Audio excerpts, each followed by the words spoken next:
Residence of A firm और association of persons, firm तथा व्यक्तियों के समुदाय का निवास स्थान। The residence of a firm or association of persons depends upon the management and control. If any part of management and control of the affairs of a firm or association of persons during the previous year is situated in India, such a firm or association of persons is said to be resident in India. एक firm अथवा व्यक्तियों के समुदाय का निवास स्थान भी उसके प्रबंध एवं नियंत्रण पर निर्भर करता है। यदि फर्म अथवा व्यक्तियों के समुदाय के प्रबंध एवं नियंत्रण का कोई अंश भारत में या किसी स्थान पर स्थित है तो ऐसी फर्म अथवा व्यक्तियों का समुदाय भारत में निवासी होगा। परंतु यदि इसका संपूर्ण प्रबंध एवं नियंत्रण भारत के बाहर है तो ऐसी फर्म अथवा व्यक्तियों का समुदाय भारत में अनिवासी होगा। फर्म तथा व्यक्तियों के समुदाय का निवास स्थान मालूम करने के लिए फर्म के साझेदार अथवा व्यक्तियों के समुदाय के सदस्यों के निवास स्थान का कोई महत्व नहीं है।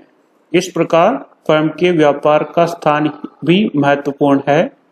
फर्म का निवास स्थान निर्धारित करने के लिए तो केवल वह स्थान महत्वपूर्ण है जहां से फर्म का प्रबंध एवं नियंत्रण का कार्य होता है।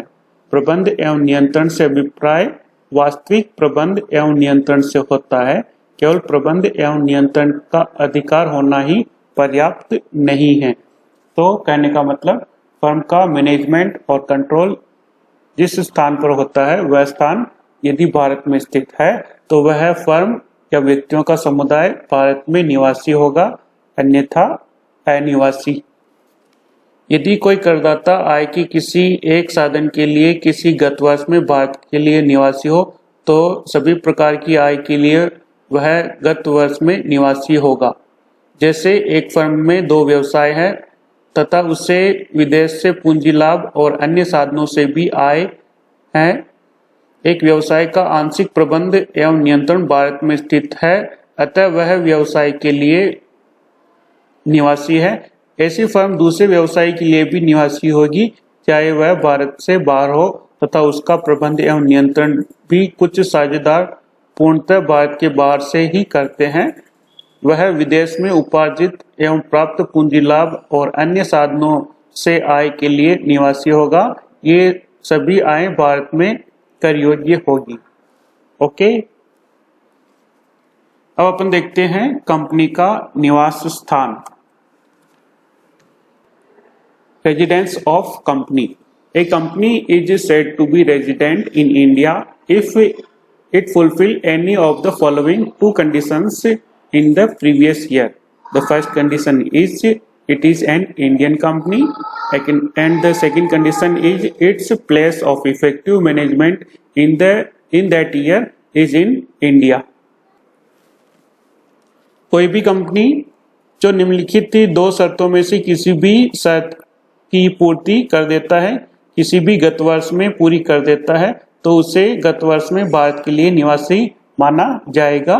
जिसमें पहली शर्त है कि यदि वह भारतीय कंपनी है और दूसरी शर्त है गत वर्ष में उस कंपनी के प्रभावी प्रबंध का स्थान भारत में स्थित हो।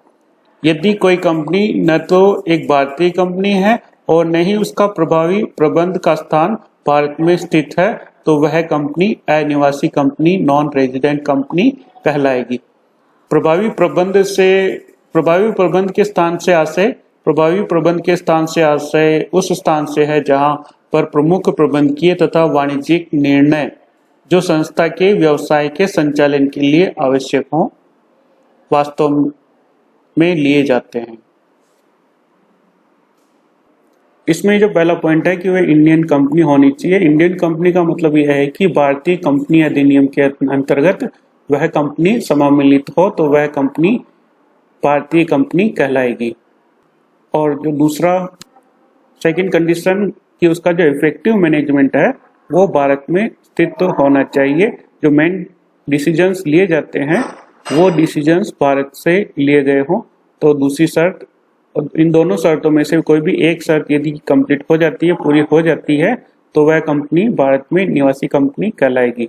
और इन दोनों में से एक भी शर्त की पूर्ति यदि नहीं होती है तो वह नॉन रेजिडेंट या अनिवासी कंपनी कहलाएगी।